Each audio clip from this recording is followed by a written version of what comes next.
Hello student, I am V S. Dwivedi. Welcome to my YouTube channel CBSE Pathshala. आज के इस video में हम लोग क्लास 12 का सेकंड चैप्टर आपका है इन्वर्स ट्रिग्नोमेट्रिक फंक्शन, इसको डिस्कस करेंगे। तो बेसिकली देखिए, इन्वर्स ट्रिग्नोमेट्रिक फंक्शंस को जानने से पहले हम लोगों को दो बातें आपको अच्छे से मालूम होनी चाहिए। एक तो आपका होता है इन्वर्स फंक्शन, ठीक है। इन्वर्स फंक्शन को आप लोगों ने फर्स्ट चैप्टर में मैंने बहुत अच्छे से समझा रखा है आपको। अगर आपको इन्वर्स फंक्शन में डिटेल में कोई दिक्कत है, डिटेल में अगर आपको उसको पढ़ना है तो आप एक बार आई को क्लिक करिए और आप वहाँ पर जाकर इन्वर्स फंक्शन का पूरा वीडियो देख सकते हैं। दूसरा आपका होता है ट्रिग्नोमेट्रिक फंक्शंस, ठीक है। तो ट्रिग्नोमेट्रिक फंक्शंस को भी हम लोगों ने क्लास 11 में बहुत अच्छे से पढ़ा हुआ है। एक बार हम लोग जरा इन दोनों चीज़ों को रिकॉल करा लेते हैं। चलिए देखिए, इन्वर्स फंक्शन क्या होता है हमारा बेसिकली। यहाँ पर अगर हम सिंपल सी बात करें, अगर आपको कोई भी एक फंक्शन दिया गया है, ए टू बी अगर डिफाइन है और अगर वो बाइजेक्टिव फंक्शन होगा, बाइजेक्टिव फंक्शन मतलब अगर एफ आपका यहाँ पर 1/1 फंक्शन होगा, उस केस में आपका एक इन्वर्स रिलेशन यानी G(b)(a) एग्जिस्ट करता है सच दैट अगर आपका सपोज यहाँ पर हम मानते हैं कि अगर आपका x, y एक आपका ऑर्डर पेयर है जो आपका f में बिलोंग कर रहा है, implies y, x also belongs to G, ठीक है। तो अगर आपका देखिए यहाँ पर x, y अगर आपका f में बिलोंग कर रहा है, इसका इन्वर्स ऑर्डर पेयर जो आपका होगा यानी y, x ये आपका G में बिलोंग करेगा, ठीक है ना। अच्छा, अगर आपका f बाइजेक्टिव फंक्शन होगा तो जो इसका इन्वर्स होगा ये भी आपका जो G यहाँ पर फंक्शन बना, ठीक है ना, ये भी आपका एक बाइजेक्टिव फंक्शन होगा। तो अगर ये कंडीशन आपकी होल्ड करती है then G is called inverse of f and denoted by f inverse, ठीक है। पहली बात आपको ये बात याद होगी, ठीक है। दूसरी बात आपको ध्यान रखनी है, G is also bijective function, ठीक है। तो G आपका यहाँ पर एक बाइजेक्टिव फंक्शन हो जाएगा, ठीक है ना। मतलब अगर यहाँ पर अगर हम लोग एरो डायग्राम की बात करें, यहाँ पर अगर एक फंक्शन की हम लोग यहाँ पर मैपिंग लेते हैं, ठीक है। अगर आपको सपोज एक सेट ए दिया है, बी दिया है, इनके बीच की मैपिंग सपोज एफ आपकी है, तो अगर एक्स एक एलिमेंट आपका जो सेट ए में बिलोंग कर रहा है, अगर इसकी इमेज अगर आपकी क्या होगी, वाई होगी, तो हम लोग यहाँ पर क्या लिखते हैं, हम लोग लिखते हैं जो वाई होगा वो आपका क्या होगा, एफ एक्स होगा, ठीक है। और दूसरा क्या हम लोग बोलते हैं, एफ इनवर्स वाई यानी इनवर्स एलिमेंट ऑफ वाई आपका क्या होगा, ये एक्स होगा, ठीक है ना। अब अगर यहाँ पर ये आपका जो f है, अगर ये आपको एक बाइजेक्टिव फंक्शन दिया गया है तो हमारे पास यहाँ पर एक इन्वर्स मैपिंग एग्जिस्ट करेगी। इसको अगर हम नाम G देते हैं तो ये आपकी एग्जिस्ट करेगी B(a), ठीक है। अब यहाँ पर जो B के एलिमेंट होंगे ये आपके Y हो जाएंगे और जो A के एलिमेंट होंगे ये आपके X हो जाएंगे, ठीक है। तो यहाँ पर अगर हम बात करेंगे तो Y एलिमेंट की जो इमेज होगी ये आपकी क्या हो जाएगी, ये आपकी X हो जाएगी। तो इस केस में अगर हम यहाँ पर बात सिंपल करेंगे तो आपको क्या मिलेगा, X जो आपका होगा वो आपका क्या होगा, G Y होगा, ठीक है। और यहाँ पर अगर हम बात करें तो बेसिकली आपका X है क्या, X आपका है F इनवर्स Y, ठीक है। तो F इनवर्स Y जो आपका होगा ये आपका G Y के इक्वल आप लिख सकते हैं यहाँ पर, ठीक है। तो अगर आपका फंक्शन कोई f एक बाइजेक्टिव फंक्शन है, उस केस में यहाँ पर जो आपका G है ये f का एक इन्वर्स फंक्शन होगा और उसको हम लोग f⁻⁻1 से डिनोट करते हैं, ठीक है। ये सिंबल आपका है f⁻⁻1, ना कि ये 1/fy है या आप इसको इस तरह से रेसिप्रोकल फंक्शन या इस तरह से कुछ नहीं लिखेंगे। ये सिंपल आपका क्या है, ये आपका f इनवर्स है, ठीक है। f इनवर्स मतलब इनवर्स ऑफ f, ठीक है। अच्छा, यहाँ पर आपको दो बातें और ध्यान रखनी होंगी कि अगर a टू b f आपका फंक्शन है और अगर उसका इन्वर्टिबल फंक्शन आपका G है यानी f इनवर्स अगर आपका है, तो यहाँ पर एक बात आपको ध्यान रखनी होगी कि जो composition of two function which are invertible of each other is equal to an identity function. तो अगर आप यहाँ पर f और g अगर ये एक दूसरे के इन्वर्टिबल फंक्शन है तो इन दोनों फंक्शन का जो कॉम्पोजिशन होगा ये आपका आइडेंटिटी फंक्शन के बराबर होगा विद सुटेबल डोमेन, जो भी करस्पॉन्डिंग उसकी डोमेन होगी उसके अंडर ये एक आपका आइडेंटिटी फंक्शन आएगा, ठीक है। अच्छा, अगर हम लोग यहाँ पर एफ इनवर्स का कॉम्पोजिशन एफ के साथ लिखते हैं तो बताइए एफ इनवर्स, अब यहाँ पर इसका क्या मतलब होता है, इसका मतलब होता है एफ इनवर्स एफ एक्स, ठीक है। तो एक्चुअली में इसकी डोमेन क्या होगी, ये आपकी जो डोमेन, ये आपका जो फंक्शन आएगा ये आपका एक्स आएगा, और इसकी जो डोमेन होगी वो आपकी किसकी डोमेन होगी, ये आपकी सेट एफ की डोमेन होगी, यानी सेट ए होगी for all x belongs to A, ठीक है। पहली बात आपको ये ध्यान रखनी है। दूसरी बात आपको यहाँ पर ध्यान रखनी है कि अगर आप एफ का कॉम्पोजिशन एफ इनवर्स के साथ करते हैं, ठीक है, तो ये क्या होगा, ये आपका होगा एफ इनवर्स वाई, एक तरह से यहाँ पर होगा, जो मैंने यहाँ पर फंक्शन लिया हुआ है, ठीक है। तो एफ इनवर्स आप क्या है, एफ इनवर्स वाई एक्चुअली में, तो ये आपका क्या आएगा, ये आपका आएगा वाई, ठीक है। अब ये आपका देखिए इस कंडीशन में जो F of F inverse Y की जो डोमेन होगी वो क्या होगी, it is defined for all Y belongs to set B, ठीक है, for all Y belongs to set B, ठीक है। तो ये आपकी कॉम्पोजिशन की प्रॉपर्टी होती है, ये सिंपल आपका इनवर्स फंक्शन होता है, ठीक है। अब जरा हम लोग यहाँ पर एक बार ट्रिग्नोमेट्रिक फंक्शंस को रिकॉल कराते हैं, क्लास 11th में आप लोगों ने पढ़ा है, ठीक है। देखते हैं, अगर क्लास 11th का पोर्शन आपको याद होगा ट्रिग्नोमेट्रिक फंक्शंस, ठीक है, तो बेसिकली क्लास 11th में आप लोगों ने 6 ट्रिग्नोमेट्रिक फंक्शंस पढ़े हुए हैं। पहला आपने पढ़ा हुआ है, एक आपने पढ़ा F X is equal to sine X, ठीक है। दूसरा आप लोगों ने पढ़ा है F X is equal to cos X, और तीसरा आप लोगों ने पढ़ा है F X is equal to tan X, ठीक है। और बाकी इन तीनों के रेसिप्रोकल फंक्शन होते हैं, यानी नेक्स्ट आपने पढ़ा होगा ये आपका होता है कॉसिक एक्स, ठीक है, ये आपका एक्चुअली में क्या होता है 1 अपॉन साइन एक्स, ठीक है। ये आपका है यहाँ पर F X is equal to sec X, यहाँ पर आपका ये एफ एक्स जो है ये आपका इसका जो रेसिप्रोकल फंक्शन बनता है ये आपका होता है कॉट एक्स, ठीक है। जरा एक बार फटाफट उनकी डोमेन और रेंज को हम लोग रिकॉल करा लेते हैं। तो जो साइन एक्स फंक्शन आपका है इसकी जो डोमेन होती है, ठीक है, तो यहाँ पर जो हमारा फंक्शन एफ होगा ये हमारा कहाँ से कहाँ तक डिफाइन होता है बताइए, ये आपका डिफाइन होता है for all R to -1 to 1, ठीक है। अगर आप यहाँ पर -1 to 1 को डोमेन लेते हैं उस केस में ये हमारा फंक्शन कैसा हो जाएगा, ऑन टू फंक्शन हो जाएगा, क्योंकि साइन एक्स की जो ओवरऑल वैल्यूज होती हैं, है ना, साइन एक्स इज ओवरऑल आपका ग्रेटर देन इक्वल टू -1 होता है, लेस देन इक्वल टू 1 होता है। तो यहाँ पर ध्यान रखिएगा जो हमारा साइन एक्स है ये डिफाइन होता है for all set of real number two -1 to 1। अगर आप इसकी कोडोमेन -1 to 1 लेते हैं तो इस केस में ये हमारे फंक्शन ऑन टू फंक्शन है, ठीक है। चलिए कॉस एक्स की अगर हम बात करते हैं यहाँ पर, तो कॉस एक्स जो हमारा फंक्शन है ये डिफाइन कहाँ से कहाँ तक होता है, इसकी डोमेन होती है set of all real number, और इसकी जो कोडोमेन होती है यानी इसकी जो रेंज होती है ये आपकी होती है -1 to 1, ठीक है। मैं सारे फंक्शंस को यहाँ पर ऑलरेडी ऑन टू की फॉर्म में लिख रहा हूँ, ठीक है ना, क्योंकि अगर आप यहाँ पर R to R लिखेंगे उस केस में ये फंक्शन आपके ऑन टू फंक्शन नहीं होंगे। तो हम लोग यहाँ पर इन सभी फंक्शंस की एग्जैक्ट रेंज लिख ले रहे हैं, सो कोई दिक्कत नहीं है आपको। ओवरऑल आपको मैक्सिमम रेंज आपको एक बार यहाँ पे मालूम होनी चाहिए, तभी हम लोग आप आगे चलकर इनके इन्वर्स की बात अच्छे से कर सकते हैं, ठीक है। अब जरा बताइए मुझे जो एफ एक्स है 10x, ठीक है, तो 10x जो ट्रिग्नोमेट्रिक फंक्शन आपका होता है ये कैसा होता है, ये आपको अगर याद होगा इसकी जो डेफिनेशन होती है, it is defined for all real number except odd multiple of π/2, ठीक है। मतलब आपको अगर याद होगा कि जो आपका 10x फंक्शन है ये आपका π/2, 3π/2, 5π/2 इस तरह से ऑड मल्टीपल ऑफ π/2 पर डिफाइंड नहीं होता है, इन्फिनिटी या -इन्फिनिटी को टेंड करता है, तो उनको हम लोग डोमेन से हटा देते हैं, ठीक है। यहाँ पर जो आपका n होगा ये n बिलोंग्स टू आपका क्या हो जाएगा, इंटीजर हो जाएगा। अब इसकी जो रेंज होती है, ठीक है, इसकी जो रेंज होती है वो क्या होती है, ऑल रियल नंबर, ठीक है ना।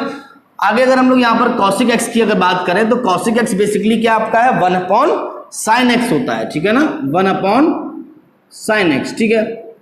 तो यहाँ पर जब हम कॉसिक एक्स की डोमेन की बात करेंगे तो बेसिकली जहाँ पर भी साइन एक्स आपका 0 होगा वो कॉसिक एक्स की डोमेन में पॉइंट नहीं आएंगे।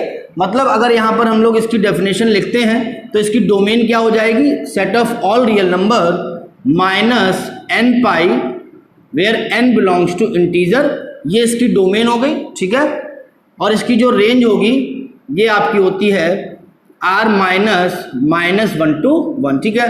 तो sin x की जो वैल्यू आपकी है वो -1 to 1 लाई करती है, तो उसका रेसिप्रोकल जो होगा वो -1 से 1 के बीच में नहीं लाई करेगा।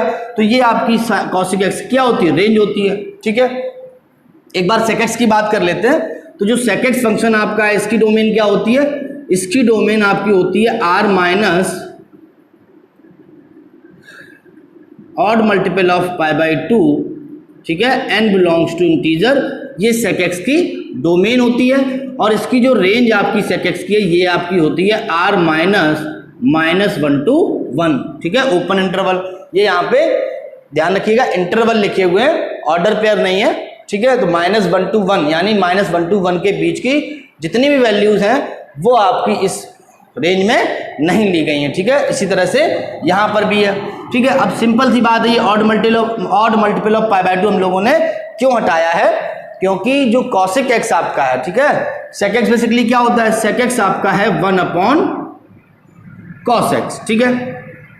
तो 1/cos x अगर ये आपका है तो cos x 0 कहाँ पर होता है, cos x आपका π/2, 3π/2, 5π/2, इसी तरह से ऑड मल्टीपल ऑफ π/2 पर 0 होता है। तो वहां पर जो sec x आपका होगा ये आपका क्या हो जाएगा, अनडिफाइंड हो जाएगा।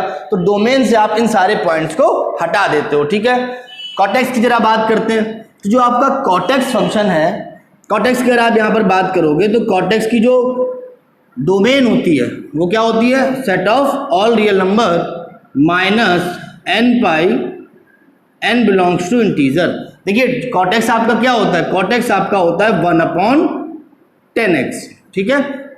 तो 10x आपका 0 कहाँ पर होता है, 0 पर, पाई, 2 पाई, 3 पाई, यानी कि जो आपका 10x है ये आपका पाई के मल्टीपल पर 0 होता है। तो मैंने सारे n पाई के मल्टीपल को यहाँ से हटा दिया है, तो ये आपकी क्या हो गई, ये cot x की डोमेन हो गई। अब जरा इसकी रेंज की बात करते हैं। तो cot x की जो रेंज होती है वो भी आपकी set of all real number होती है, यानी R होती है, ठीक है। तो अगर आपको याद होगा ये सारे हमारे इनवर्स ट्रिग्नोमेट्रिक फंक्शंस हैं जो आपने 11th क्लास में बहुत डिटेल में पढ़े हैं। अगर आपने इनको डिटेल में नहीं पढ़ा है तो इनके वीडियोस को आप चैनल पर जाकर देख लीजिएगा। अगर आपको इनवर्स फंक्शन में भी जरा भी कुछ डाउट है तो इनवर्स फंक्शन का भी आप वीडियो आई पर क्लिक करके देख सकते हैं, ठीक है। इसके बाद आगे हम लोग स्टार्ट करते हैं इनवर्स ट्रिग्नोमेट्रिक फंक्शन, ठीक है। अब देखिए जो इनवर्स ट्रिग्नोमेट्रिक फंक्शंस हैं उनमें सबसे पहले जो हमारा ट्रिग्नोमेट्रिक फंक्शन होता है वो आपका होता है साइन फंक्शन, ठीक है। तो अगर आप यहाँ पर इनवर्स ऑफ साइन फंक्शन की बात करेंगे तो जनरली जो हम लोग साइन फंक्शन पढ़ते हैं, अगर हम यहाँ पर कंसीडर करते हैं कि जो आपका f(x) = sin x फंक्शन है, ये अगर आपको f(r)(r) डिफाइन किया गया, मतलब अगर यहाँ पर अगर हम बात करें तो जो sin x की डोमेन है वो आपको set of all real number दे रखी है और जो को डोमेन है वो आपकी ऑल रियल नंबर दे रखी है, ठीक है। तो पहली बात तो यहाँ पर आपको ये बात देख के ही मालूम चल रही होगी कि ये जो आपका फंक्शन होगा ये आपका एक मैनी वन इनटू फंक्शन होगा, ठीक है। ये एक बाइजेक्टिव फंक्शन नहीं है, ठीक है। तो सबसे पहले हम लोग एक काम करते हैं कि अगर मुझे इसका इन्वर्स एग्जिस्ट कराना है तो इसको एक बाइजेक्टिव फंक्शन बनाना होगा, ठीक है। तो इसको बाइजेक्टिव बनाने के लिए सबसे पहला काम हम लोग क्या कर सकते हैं कि अगर आप इस फंक्शन की जो डेफिनेशन है, ठीक है, इसकी जो को डोमेन दे रखी है अगर आपकी, तो हम लोग जानते हैं कि sin x की रेंज क्या होती है। जो sin x की वैल्यू आपकी होती है ये आपकी -1 to 1 लाई करती है।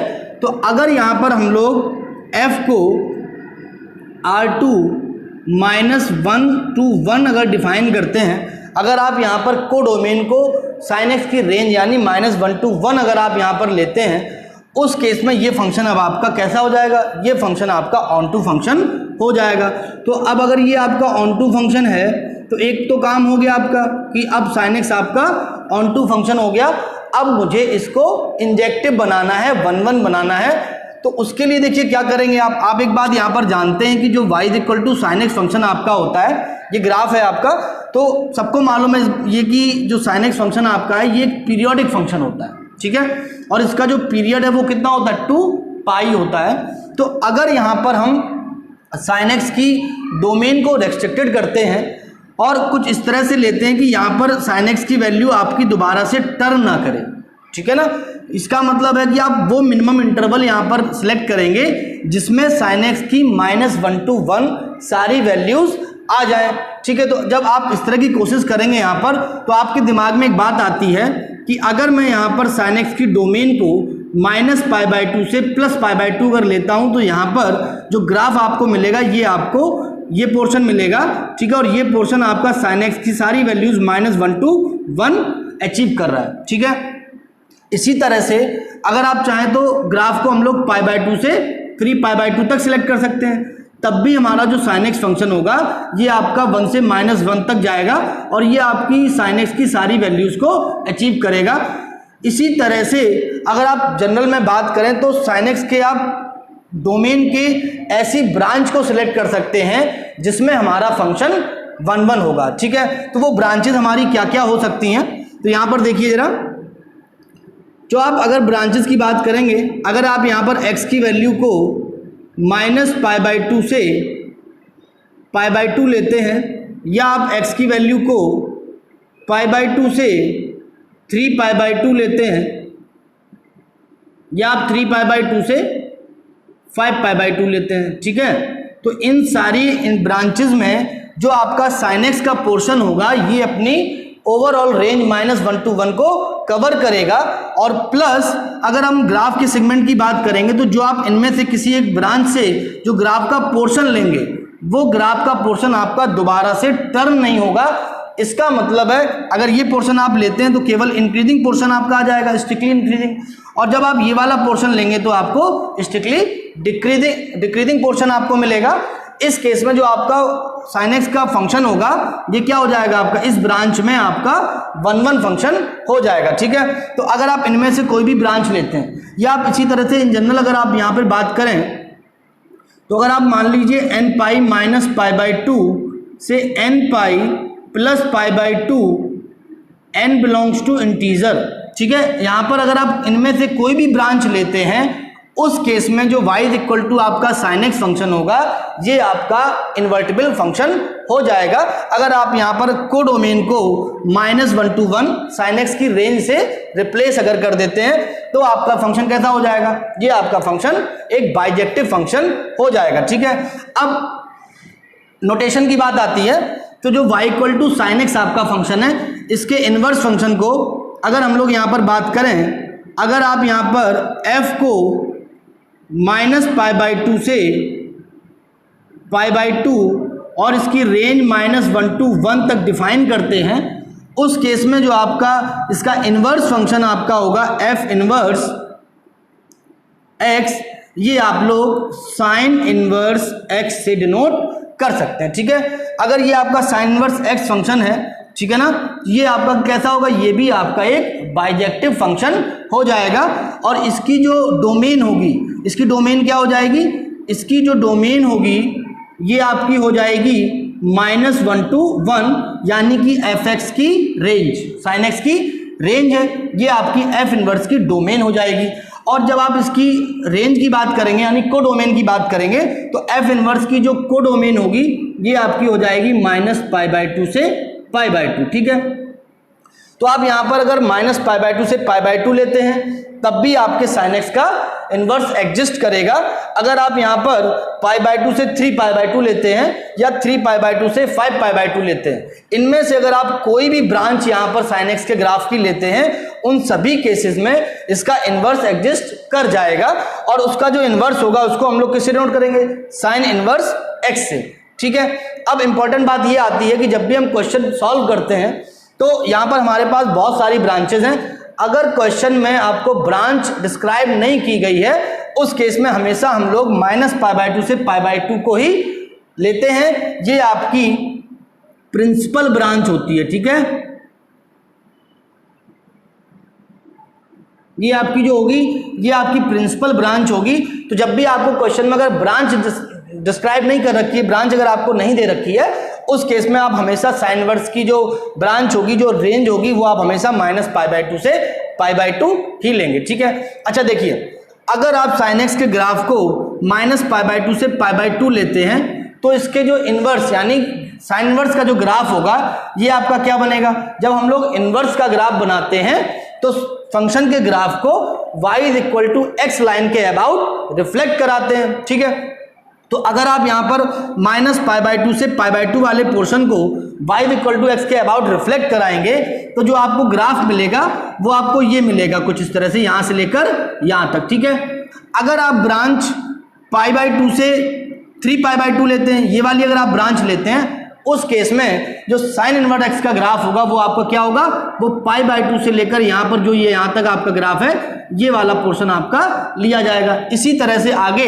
अगर आप कोई दूसरी ब्रांच लेते हैं उसके अकॉर्डिंग आपका साइन इनवर्स x का ग्राफ ड्रॉ होगा। ठीक है, बट जो हमारे सिलेबस में है, जो आपको पढ़ना है, बेसिकली जनरल में जब भी आपको ब्रांच डिस्कस नहीं की गई है, ब्रांच आपको नहीं दे रखी है, उस केस में आप हमेशा जो आप फंक्शन डिफाइन करेंगे वो आप हमेशा कहां से कहां तक करेंगे, वो आपका -π/2 से π/2 होगा। ये आपकी प्रिंसिपल ब्रांच ली जाएगी और इसकी जो कोडोमेन होगी ये आपकी -1 to 1 ली जाएगी। ठीक है, तो यहां पर ये आपका क्या फंक्शन हो जाएगा, साइन इनवर्स x, और साइन इनवर्स x का जो ग्राफ होगा -π/2 से π/2 के लिए वो आपका ये वाला पोर्शन हो जाएगा। ठीक है ना, तो बेसिकली अगर हम यहाँ पर बात करें कि जो y = sin x आपका फंक्शन था, ठीक है, ये आपका कैसा था, अगर हम इसको R2R डिफाइन करते हैं, अगर आप इसकी डोमेन ऑल रियल नंबर लेते हैं और अगर आप इसकी कोडोमेन भी set of all real number लेते हैं, उस केस में ये फंक्शन आपका एक पीरियोडिक फंक्शन होगा, एक मैनी वन इनटू फंक्शन होगा। ठीक है, अगर आप इसे बाइजेक्टिव बनाते हैं, मतलब इसको हमें 1-1 ऑन-टू करना होगा। जब आप इसको ऑन-टू करेंगे तो आप R2R जो आपका फंक्शन था, इसकी कोडोमेन को हम लोग साइन एक्स की रेंज -1 to 1 से रिप्लेस कर देते हैं। ठीक है, दूसरी बात, जब हम इसको इंजेक्टिव बनाएंगे तो हम लोग यहाँ पर साइन एक्स में क्या करते हैं, हम उसकी एक ऐसी रेस्ट्रिक्टेड डोमेन लेते हैं जिसमें साइन एक्स की सारी वैल्यूज -1 to 1 मिल रही हो और वो ग्राफ आपका टर्न ना हो रहा हो। मतलब अगर आप कोई भी लाइन ड्रॉ करते हैं पैरेलल टू एक्स एक्सिस, ठीक है, पैरेलल टू अगर आप एक्स एक्सिस कोई भी लाइन ड्रॉ करते हैं तो वो उस ग्राफ को एक बार ही कट करेगा। अगर आप सपोज इतना पोर्शन ले लेते हैं, देखिए, तो क्या होगा उस केस में, जब आप लाइन ड्रॉ करेंगे तो ग्राफ को 2 पॉइंट पे कट करेगा। ठीक है, यहाँ पे देखिए जैसे इस तरह से, तो अगर आप ग्राफ यहाँ से यहीं तक लेते हैं, उस केस में कोई भी पैरेलल एक्स एक्सिस के लाइन जो होगी वो हमारे साइन एक्स के ग्राफ को एग्जैक्टली एक ही बार कट करेगी। तो ग्राफिकली इस बात को हम आसानी से समझ जाएंगे कि हमारा जो अब फंक्शन है वो आपका -π/2 से π/2 में कैसा हो जाएगा, एक इंजेक्टिव फंक्शन हो जाएगा। और मैंने उसकी कोडोमेन को -1 to 1 रिप्लेस कर दिया है। तो अब जो आपकी फंक्शन की डेफिनेशन है, अगर ये मैं -π/2 से π/2 लेता हूं, अगर इसकी जो डोमेन है ये आपकी अगर -π/2 से π/2 है और अगर इसकी जो कोडोमेन है ये अगर आप -1 to 1 लेते हैं, अब आपका जो फंक्शन है f(x) = sin x, ये आपका कैसा हो जाएगा, इज बाइजेक्टिव। ये आपका एक बाइजेक्टिव फंक्शन होगा। अब अगर ये बाइजेक्टिव फंक्शन है तो इसके करस्पॉन्डिंग आपका एक इनवर्स फंक्शन एग्जिस्ट करेगा जिसको हम लोग f इनवर्स x बोलेंगे और sin x के इनवर्स फंक्शन को हम लोग डिनोट करते हैं sin इनवर्स x से। ठीक है, इसकी जो डोमेन होगी ये आपकी हो जाएगी -1 to 1 और इसकी जो रेंज होगी या कोडोमेन होगी ये आपकी हो जाएगी -π/2 से π/2। तो ये भी आपका कैसा फंक्शन होगा, ये भी आपका कैसा होगा, एक बाइजेक्टिव फंक्शन हो जाएगा। ठीक है, तो ये भी आपका क्या होगा, एक बाइजेक्टिव फंक्शन होगा। ठीक, अब यहां पर हमने आपको एक बात बताई है कि f(x) और f इनवर्स x ये एक दूसरे के क्या है, इन्वर्टिबल फंक्शन है। दोनों ही कैसे हैं, बाइजेक्टिव फंक्शन है। तो कॉम्पोजिशन ऑफ फंक्शन में हम लोगों ने पढ़ा है कि अगर f और g एक दूसरे के इन्वर्टिबल फंक्शन होते हैं, उस केस में इन फंक्शंस का कॉम्पोजिशन आपका एक आइडेंटिटी फंक्शन होता है इन करस्पॉन्डिंग डोमेन। तो अगर यहां पर हम बात करें तो देखिए आपको दो बातें ध्यान रखनी है। पहली बात आपको ध्यान रखनी है कि अगर आपने फंक्शन को -π/2 से π/2 डिफाइन किया है तो देखिए साइन इनवर्स साइन एक्स, ठीक है। देखिए ये आपका क्या हो गया, ये आपका एफ इनवर्स हो गया और ये आपका एफ एक्स हो गया, ठीक है। तो इनका जब हमने कॉम्पोजिशन किया तो आपको क्या मिलेगा, ये आपको मिलेगा एक्स, ठीक है। मतलब अगर यहाँ पर एक्स हमारा यहाँ पर क्या होगा, ये एंगल्स होंगे हमारे बेसिकली, ये आपके पॉइंट होंगे जो एक्स एक्सिस पे लाई कर रहे होंगे। मैंने क्या डोमेन लिया है, -π/2 से π/2, ठीक है। अगर आपको थोड़ा भी डाउट है तो आप इसको साइन थीटा ले सकते हो, तो ये आपको ध्यान रहेगा कि यहाँ पर क्या बाहर आता है, एंगल बाहर आता है, ठीक है। तो अगर यहाँ पर हम एक काम करें कि एफ एक्स को हम लोग यहाँ पर क्या करते हैं कि एफ थीटा लिख लेते हैं, थोड़ा सा ध्यान रहेगा बस आपको। तो अगर सपोज मैंने यहाँ पर फंक्शन एफ जो आपका था, अगर मैंने इसको -π/2 से π/2 डिफाइन किया, इसकी डोमेन जो ली है, ठीक है, ये प्रिंसिपल ब्रांच है आपकी, ये -π/2 से π/2 ली है और जो को डोमेन इसकी है ये आपकी -1 to 1 है। अब उस केस में अगर आपका जो फंक्शन है, जो साइन फंक्शन आपका था, अगर मैं उसको F theta is equal to sine theta लिखता हूं, उस केस में जो इसका इनवर्स फंक्शन होगा आपका एफ इनवर्स एक्स, ये आपका हो जाएगा साइन इनवर्स एक्स। इसकी जो डोमेन है ये आपकी हो जाएगी -1 to 1, इसकी जो रेंज थी, और इसकी जो को डोमेन होगी ये हो जाएगी -π/2 से π/2, जो कि एफ एक्स की क्या है, डोमेन है। तो ये आपका फंक्शन की डेफिनेशन हो जाएगी, डोमेन और को डोमेन हो जाएगी। अब यहाँ पर अगर हम बात करें कि जो मेरा फंक्शन था आपका, ठीक है, जो एफ थीटा था वो क्या था, एफ थीटा जो आपका था ये आपका था साइन थीटा, ठीक है। और जो आपका फंक्शन था ये आपका था F theta is equal to sine theta, और इसका जो मैंने इन्वर्स लिया है एफ इन्वर्स एक्स, ये मैंने लिया है साइन इन्वर्स एक्स, ठीक है। ये कहाँ तक डिफाइन है, इसकी डोमेन रेंज क्या है, ये मैंने आपको बता दी है।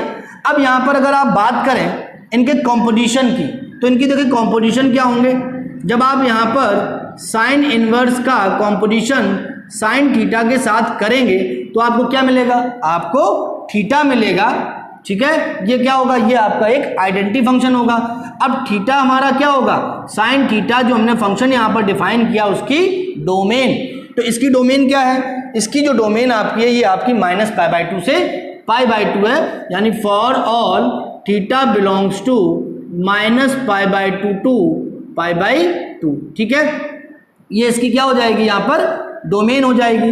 दूसरी बात यहाँ पर अगर आप साइन थीटा का कॉम्पोजिशन साइन इनवर्स फंक्शन के साथ करते हो, साइन इनवर्स एक्स, तो ये क्या मिलेगा, ये आपको मिलेगा एक्स, ठीक है। अब साइन इनवर्स एक्स की भाई डोमेन क्या है, साइन इनवर्स एक्स की डोमेन आपकी है -1 to 1, तो ये आपका sine of sine inverse X, इनका कॉम्पोजिशन क्या होगा, आपका एक्स होगा, एक आइडेंटिटी फंक्शन होगा, और एक्स की वैल्यू यहाँ पर क्या होगी, एक्स बिलोंग्स टू -1 to 1 हो जाएगा, ठीक है। तो ये दोनों प्रॉपर्टीज भी आपको बहुत काम आएंगी, इनको आपको याद रखना होगा। एक बात और ध्यान रखिएगा, इंपॉर्टेंट बात, कि साइन इनवर्स या जितने भी आपके ट्रिग्नोमेट्रिक इनवर्स फंक्शन है, इनको समझने के लिए पहले हम लोग ग्राफ समझेंगे, ठीक है, उनके तरीके समझेंगे, उनको हम लोगों ने इनवर्स कैसे बनाया ये आपको अच्छे से समझ में आना चाहिए। उसके बाद इसकी जितनी भी रिलेटिव प्रॉपर्टीज हैं ये आपको बिल्कुल बाय हार्ट याद होनी चाहिए, क्योंकि अगर आप जब भी क्वेश्चन करते हैं और बार बार आपने सपोज एक फॉर्मूला शीट बना ली है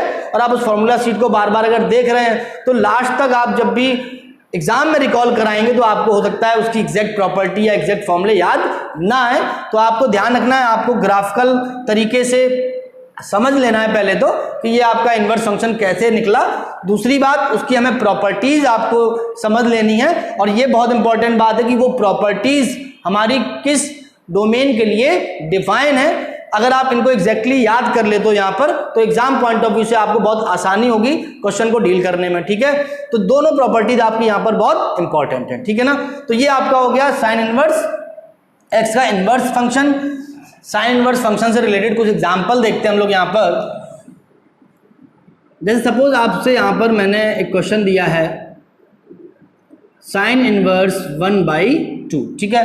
तो यहाँ पर देखिए साइन इनवर्स फंक्शन जो हम लोगों ने पढ़ा है उसकी जो x की वैल्यू आपकी होगी, ये आपकी कहाँ बिलोंग कर रही है, ये आपकी जो 1/2 देखिए आपका है, तो 1/2 आपका जो है ये आपका -1 to 1 के बीच में लाई कर रहा है, ठीक है। इसका मतलब है कि इसके करस्पॉन्डिंग आपका कोई एंगल एग्जिस्ट करेगा जहां पर इसकी वैल्यू क्या होगी, 1/2 होगी, ठीक है। तो जरा आप लोग यहाँ पर क्या करेंगे, देखिए साइन इनवर्स 1/2, इसकी अगर वैल्यू को कुछ मैं मान लेता हूं, चलिए थीटा, ठीक है ना।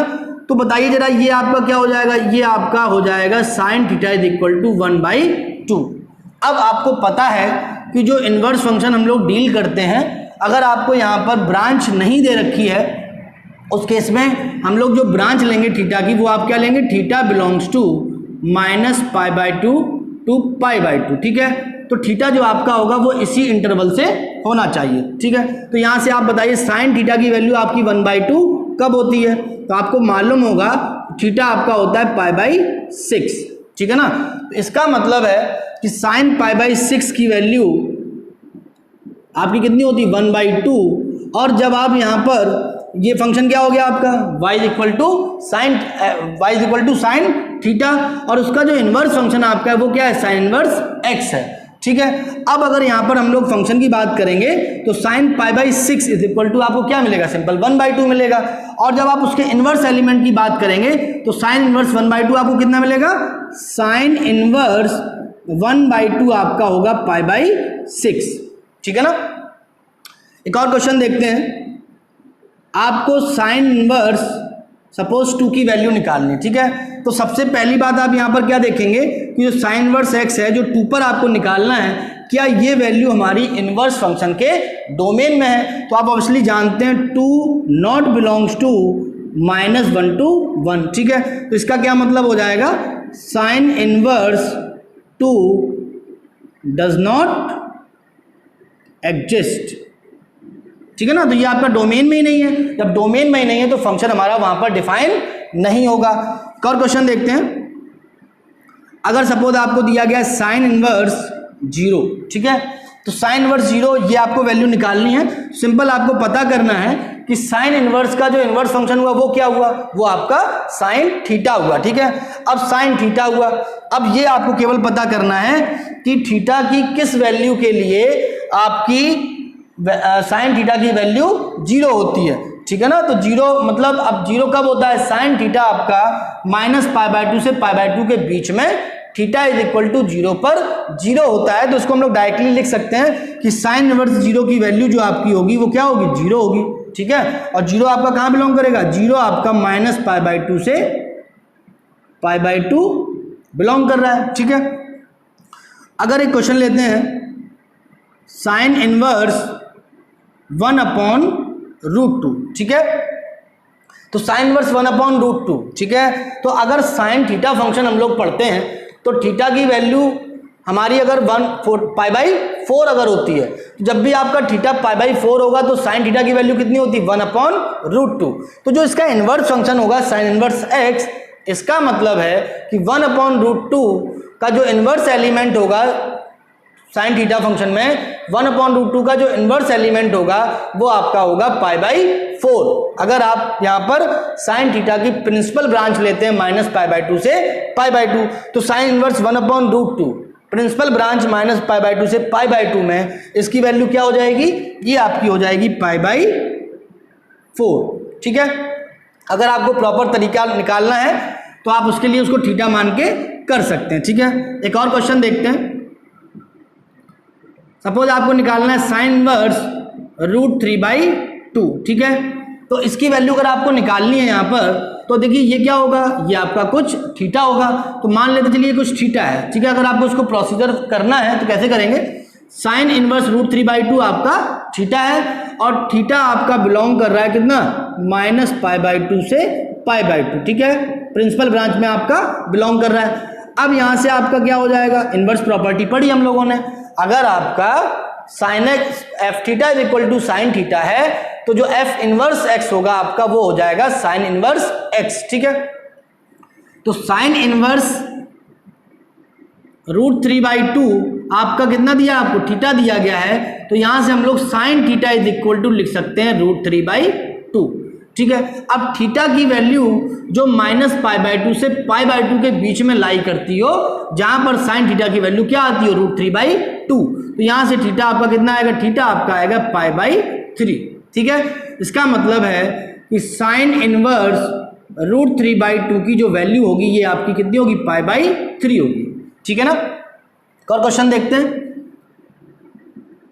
आपको निकालना है साइन इनवर्स -1/2, ठीक है। तो देखिए अब यहाँ पर क्या है कि अगर इसको हम लोग थीटा मानते हैं तो सिंपल ये क्या हो जाएगा आपका sine theta is equal to क्या हो जाएगा, ये आपका -1/2 हो जाएगा। अब थीटा आपका कहाँ बिलोंग कर रहा है, थीटा आपका प्रिंसिपल ब्रांच -π/2 से π/2 में बिलोंग कर रहा है। जब भी आपको नहीं दिया जाएगा उस केस में थीटा आपका हमेशा इसी ब्रांच में लाई करेगा, ठीक है। Sine theta is equal to आपका क्या है -1/2। अब थीटा की वैल्यू आपकी साइन थीटा की वैल्यू -1/2 हमें कब मिलेगी, वो आपको मिलेगी -π/2 से 0 में, ठीक है ना। ग्राफ बताया था मैंने आपको अभी, आप उस ग्राफ में देख सकते हैं।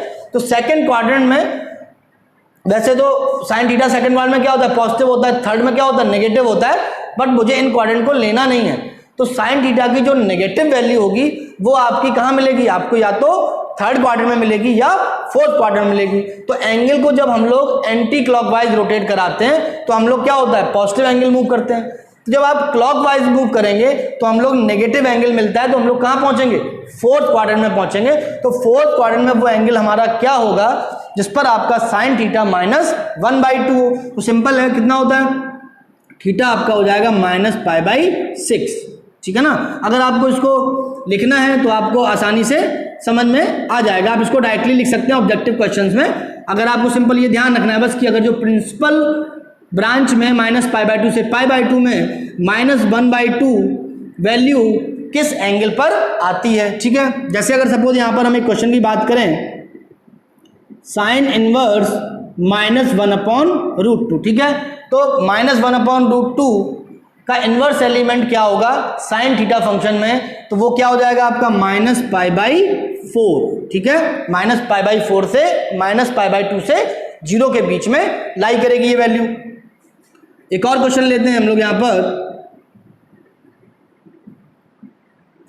साइन इनवर्स -√3/2, ठीक है। तो साइन इनवर्स -√3/2, अब ये कितना होगा, तो साइन इनवर्स -√3/2 जो आपका होगा ये आपका होगा -π/3, ठीक है।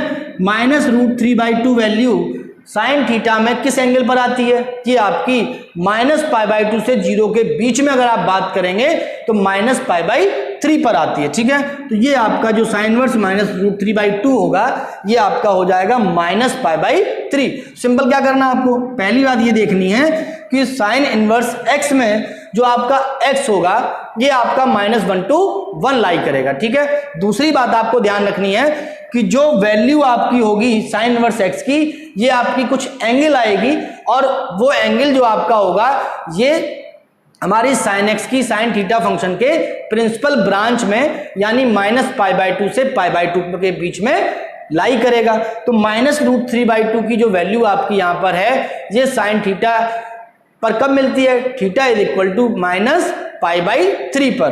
तो साइन इनवर्स -√3/2 आपका सिंपल हो जाएगा -π/3, ठीक है।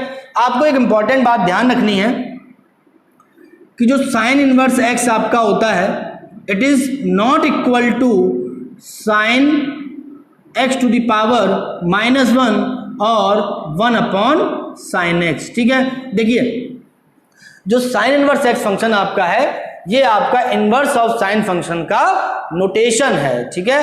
ये आपका यहाँ पर साइन x की पावर -1 के बराबर नहीं है। इसका क्या मतलब होता है, इसका मतलब है 1/sin x। 1/sin x मतलब रेसिप्रोकल ऑफ साइन x, ये आपका होता है cosec x, ठीक है। तो ध्यान रखिएगा sine inverse x is not equal to 1/sin x या sin x to the power -1।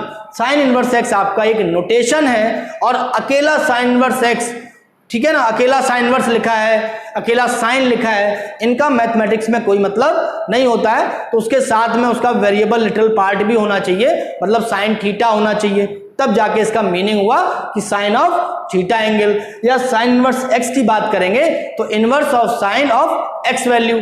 तो इनवर्स ये आपका क्या है, ये आपका साइन x के इनवर्स फंक्शन का नोटेशन है, ये आपका 1/sin x बिल्कुल भी नहीं है, ठीक है। तो इनवर्स फंक्शन जो आपका था इसमें हम लोगों ने इनवर्स ऑफ साइन x पढ़ा, बहुत आसान तरीका है, बहुत आसानी से मैंने समझाने की कोशिश की आपको। अगर आपको कहीं पर भी किसी भी पॉइंट पर दिक्कत आ रही है तो एक बार आप वीडियो को रिवाइंड करके पूरा देखिए। कहीं पर भी अगर आपको डाउट रहता है तो प्लीज़ कमेंट। अगर आपको आज का वीडियो पसंद आया तो please like, comment and share. Thank you very much.